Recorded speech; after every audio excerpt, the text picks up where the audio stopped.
So you end up ultimately leaving UAE and transitioning into private contracting here in the U.S. How has that experience been for you? What are you willing to share about what you do now, who you work with now, et cetera? I won't really go into the private like intel jobs just out of professional reasons. We can talk about if people want to get into them, like some tradecraft skills to go through. But my main full-time job is I currently work for Raytheon Missile Systems, working on some government classified project. And what have you seen are the skills that people should focus on if they want to get into private contracting, private intelligence, or even working for a major weapons defense contractor? Well, let's start with private military contracting.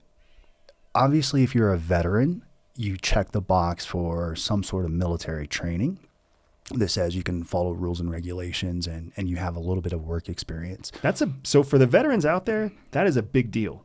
It's unbelievably a big deal. That's a big deal. The vast majority of non-veterans, even those that went to college, even those that have fancy degrees and fancy names and multiple titles and all sorts of certifications, that does not equate to them being able to follow rules and regulations that are required to hit I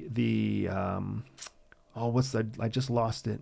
The word where you have to adhere to specific rules and expectations to make sure that things pass qualification, whatever.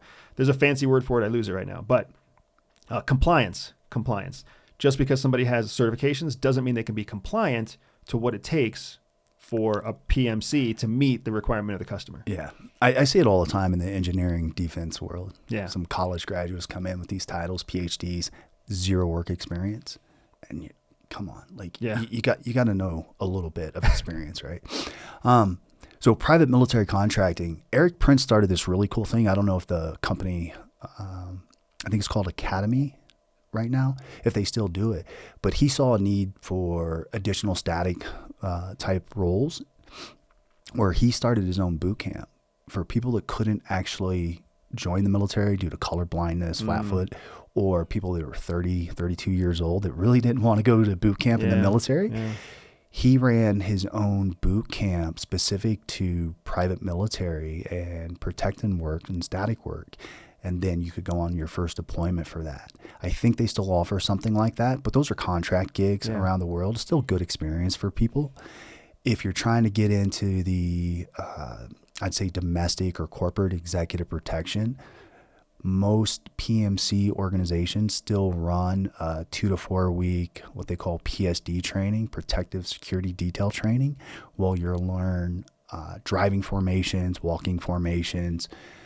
And then I think Gavin DeBecker is probably one of the biggest ones in the U.S. that does executive protection from small areas to high-level VIPs.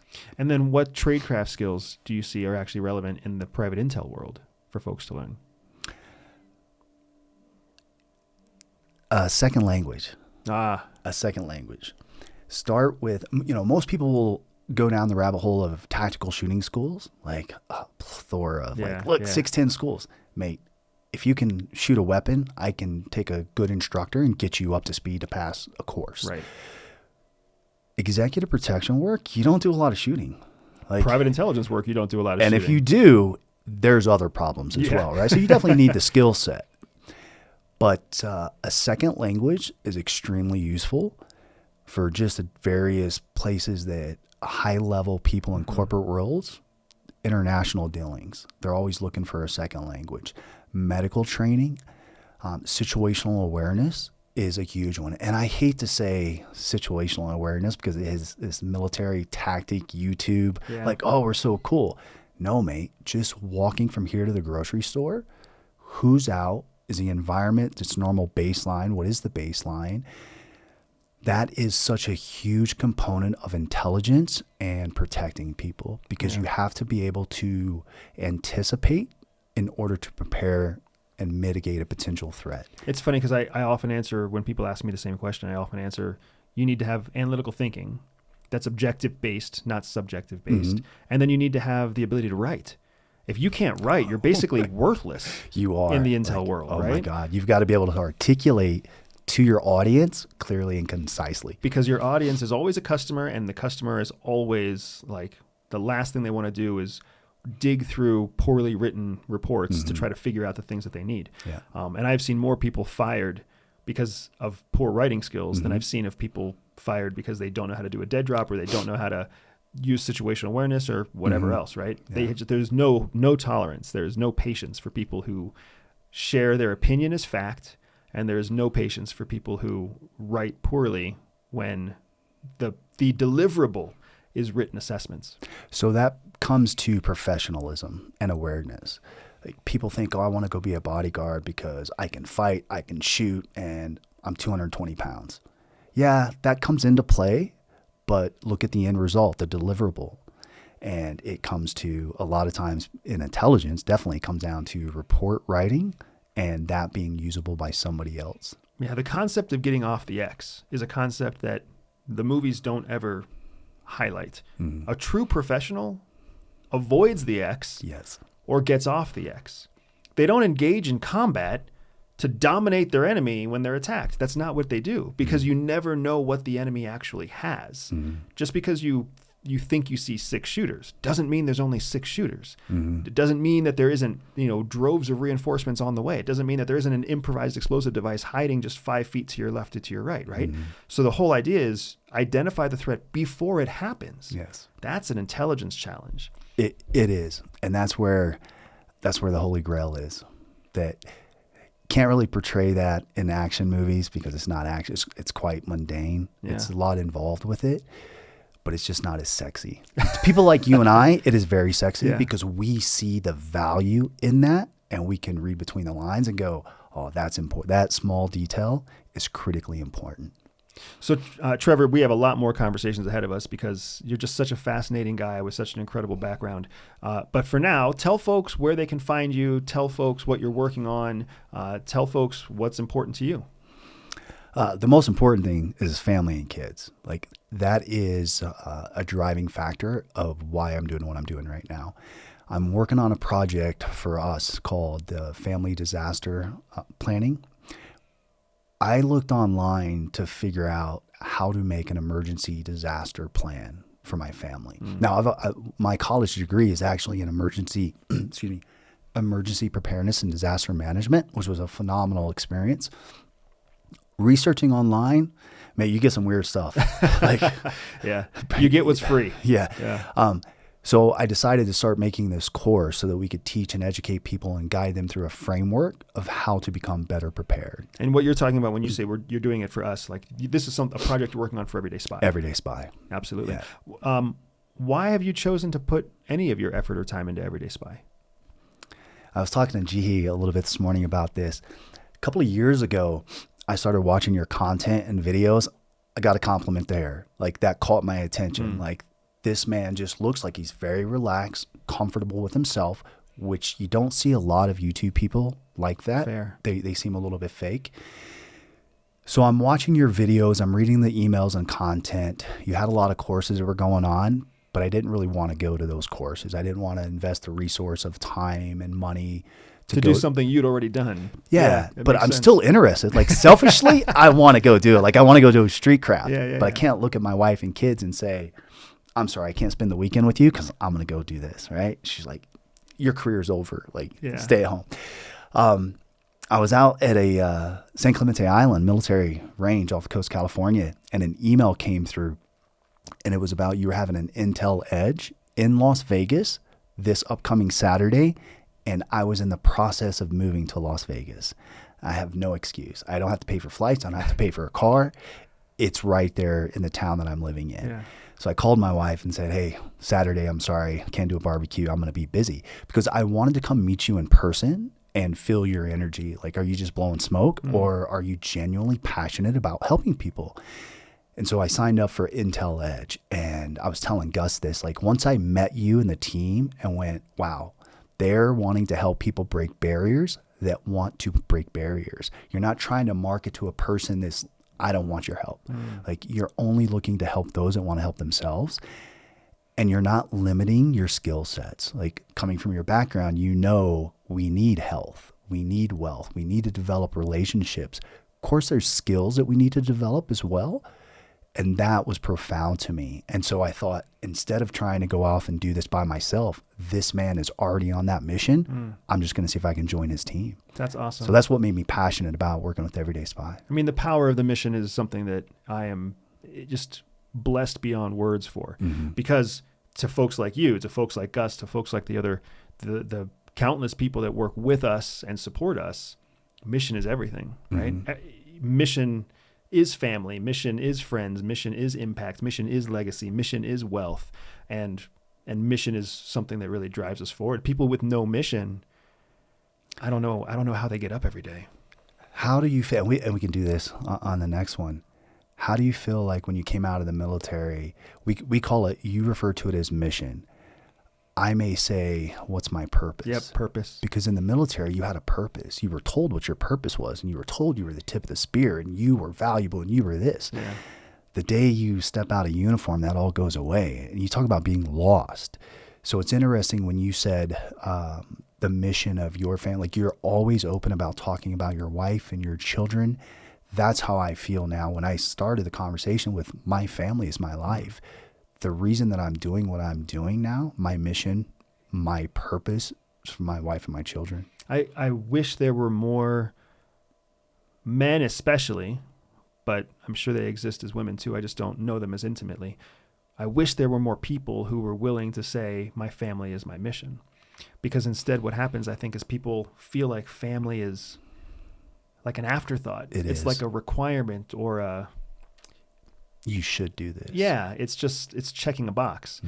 For me, it's everything. Like it's the reason you do what you do. To change. The children that we have are the next generation. They will be the 40-year-olds of a future day, making the decisions for our economy, making the decisions for our progeny, because their children will be our children too, right? Yeah. Our grandchildren. They carry the DNA forward. They carry the memories forward. They carry the values forward. So to me, family it's the most important thing. It's the only thing that could have pulled me from CIA was family. And it did. Yeah, same. So you already have your thoughts on this. Society is not set up to push family first. Yeah, it's a value over the last couple of decades. It's other bright, shiny objects. You need this PhD. You need this career. You need to be the CEO.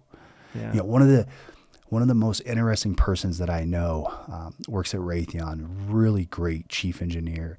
When I first met him, I had the opportunity, where I shared a common wall with him, and I would hear his conversations every day. Probably shouldn't hear some of them, but he was such an intelligent person. I really started to pay attention to how he conducted himself and how he ran programs. This was a man that was striving to eventually become the president of the company. His ambition was insane, and he's quite skilled for it. During COVID, I was selling some bumper plates, CrossFit bumper plates for my house. This man knocks on the door, and I was like, oh my God. He's like, yeah, I got to set up my CrossFit gym in my house. And so we were talking a little bit. About a year later, he came up to me and he said, Trevor, he had triplets. Wow. I think triplets. He already had twins, I think. Wow. Oh, yeah. Blood for punishment. And he said, we were working on the same project together, and he came up to me and says, hey, I'm going to leave this project and go to another one. I said, oh, what's going on, man? If anybody can solve this, it's you. And he said, this COVID thing. He said, I've been at home remote working for a while. He goes, what am I doing? He goes, I used to get up, drive into the office early, stay stressed, stay late, go home. He goes, do you know what I see when I'm at home? My wife with our children. It's the most beautiful thing I've ever witnessed. He goes, so I'll admit it, I'm going to take an easier job that I can work 9 to 5, be home every night, be home with my kids, because that is now my focus. And I compliment him going, do you know how many middle-aged men do not recognize that and become aware of it until it's too late? So I found that I always think about that every week, about that conversation, to keep me focused on when I get down in the weeds, hey, this job effort is an effort, but my mission is for my family. We decided to homeschool our kids fairly early on. I remember. Great decision. It's been a great decision. It's been a challenge, but it's been a wonderful experience. But the reason I bring it up is because I remember as a kid how every time I was around my parents during the weekdays, it was clear they didn't want me around. I was stressful. I was noisy. I was whatever else. Me plus 2 sisters, they didn't want any of us around, right? Basically everything from wake up until we got on the school bus was hell for everybody. Mm-hmm. And then everything from when they got home from work to when we all went to bed was hell on earth for everybody. It was noisy. It was fights. It was screams. It was yells. It was, do your chores and brush your teeth and everything else. And that was for 18 years before I left home. Mm-hmm. It clicked when my son was about 2.5 or 3 years old. He was going to a day school so that I could work. And I was working from home. When we left CIA, one of the big things I wanted to work from home. I wanted to live in Florida and work in my house. And I knew it was possible. It was before COVID. I was like, I know this is possible. So I'm going to build this into my contract. I'm going to use my CIA negotiation skills in whatever that was, 2015, to negotiate the job that I want. So I was successful. We send him to day school. We pick him up from day school every day at like 4:00. And then I found out like it was the same thing. I was getting up, fighting with him. He had to eat in a certain time. Oh, yeah. He had to poop in a certain time. He had to get dressed in a certain time. Whether or not he had nightmares the night before or not, didn't matter. Like, you're out the door at a certain time to get to school. And then the same thing happened on the back end. You pick him up at 5, rush him home. You have to eat. You have to shower. You have to bathe. You have to, get your bedtime, and you have to be asleep by 8:00 because the whole thing starts again tomorrow morning, right? And I found myself in that cycle, and I talked to my wife, and I was like, why are we doing this? Like, he can't be miserable all the time. Mm-hmm. Like, we have a child, and for some reason we don't enjoy having a child because we only get them at these 2 chunks. And then on the weekends, it's not any better because on the weekends, the whole cycle's, and it's like thrown off. Mm-hmm. So he doesn't know it's time to sleep in. He's 2. Yeah. He doesn't, like, we don't know what he eats for lunch because he eats for lunch Yep. at the day school. So all of this kind of clicked, and we decided to try homeschooling because he was young enough that we could try homeschooling. And then after like 6 weeks, my wife and I both had 2 kind of different epiphanies. Her epiphany was, it didn't take long before she knew everything about our child. She knew his sleep habits, his food preferences. She knew his dietary movements. She could tell by the look on his face and the murmurs coming out of his mouth what he needed. We had never known that before. It had been years of guessing and guessing wrong. Yeah. And for me, I came to the epiphany that a kid's best hours are from like 10 until noon, and then again from 1 until 3. This is when kids are magical. They're hydrated, they're fed, they're energized, they're creative, they're social, they're engaging. Everything before 10 o'clock is work. Yeah. And then everything after 3 o'clock is work because they wake up slowly and they go to sleep slowly. No, very slowly sometimes. How many times do I have to read this book and scratch your back? Yes. So it's the reason I'm saying all this. It's a long-winded way of saying most parents miss the best hours of the day for their kids. 10 to noon, 1 to 3. They're with somebody else. Somebody else gets the best hours of your kid's day, and that person doesn't appreciate it because that person's got 30 other kids they have to deal with. And they're learning from that person. Yeah, and that arguably good or bad. Exactly. Right. That's the person they're seeing as their mentor, their role model, or whatever else. So for me, it was as soon as that light bulb clicked, I never went back. I was like, I can't give. I only have 18 years with this kid. Mm-hmm. I can't give 5 days a week, 4 hours of high quality time. I can't just give that to somebody else. Mm-hmm. I've got to keep that for myself because after 18 years are up, they make their own decisions. And I would rather them make the decisions based off of those quality hours with me than based off of feeling like I gave those quality hours to somebody else. That is a beautiful way to look at it that most people will not be aware of. Most people will think, oh, you homeschool your kid, you don't like public school systems. Yeah. You're a Jesus freak. That's an entirely separate conversation to have. If we just look at it the way you view it, that's phenomenal. Like, that is the quality time that you actually get with your children. And if you can learn to structure your work-life balance around those hours, you'll have that epiphany yourself and then regret sending them away that many